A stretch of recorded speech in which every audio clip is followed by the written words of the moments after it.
ప్రజారోగ్యాన్ని దెబ్బతీసే గాలి కాలుష్యాన్ని అరికట్టేందుకు ప్రతి ఒక్కరూ కృషి చేయాలని ఎమ్మెల్యే బోనెల విజయచంద్ర పిలుపునిచ్చారు. స్వచ్ఛాంధ్ర స్వర్ణాంధ్ర కార్యక్రమంలో భాగంగా పార్వతీపురంలో ఆయన మొక్కలు నాటారు. ప్రతి నెల 3వ శనివారం స్వచ్ఛాంధ్ర స్వర్ణాంధ్ర కార్యక్రమం జరుగుతుందని, స్వచ్ఛందంగా ప్రజలు పాల్గొనడం అభినందనీయమన్నారు. గాలి కాలుష్యం నివారించేందుకు అందరూ తమ పరిసరాల్లో మొక్కలు నాటి వాటిని సంరక్షించి చెట్లుగా పెంచాలని పిలుపునిచ్చారు.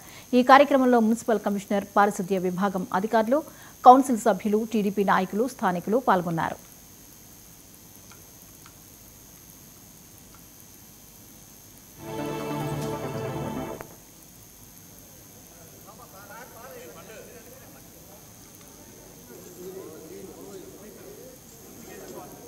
స్వర్ణాంధ్ర స్వచ్ఛాంధ్ర కార్యక్రమంలో భాగంగా రాష్ట్రం చాలా ప్రతిష్టాత్మక తీసుకున్న ప్రోగ్రాం ఇది. నెలలో ప్రతి 3వ శనివారం స్వచ్ఛాంధ్రలో ప్రతి నెల ఒక థీమ్తో వస్తున్నాం.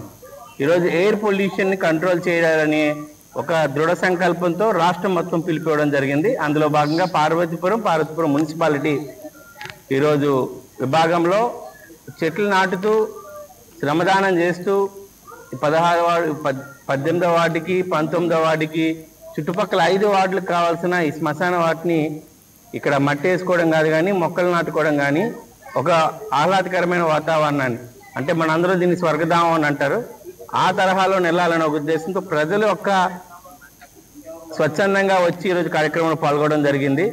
ఎయిర్ పొల్యూషన్ అనేది ఇప్పుడు మీరు పెద్ద సిటీస్కి వెళ్తే లైక్ ఢిల్లీ కానీ ముంబై కానీ మనకున్న భారతదేశంలో మేజర్ సిటీస్కి అన్నిటికీ అతి ప్రమాదకరమైనది ఎయిర్ పొల్యూషన్.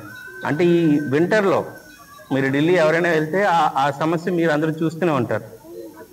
స్వచ్ఛమైన గాలి పీల్చడం కూడా కష్టం అయిపోతుంది. అంటే ఈ పొల్యూషన్ అరికట్టాలంటే ఒకటి ఫాజిల్ ఫ్యూయల్స్ నుంచి ఎలక్ట్రికల్ ఇప్పుడు రావాల్సిన అవసరం ఉంది, అదొకటి. రెండోది ఎమిషన్స్ తగ్గించే ప్రతిదీ కూడా మనం చేయాలి. అంటే కార్బన్ డైఆక్సైడ్ రిలీజ్ చేసే ప్రతి ఐటెంని తగ్గించాల్సిన అవసరం.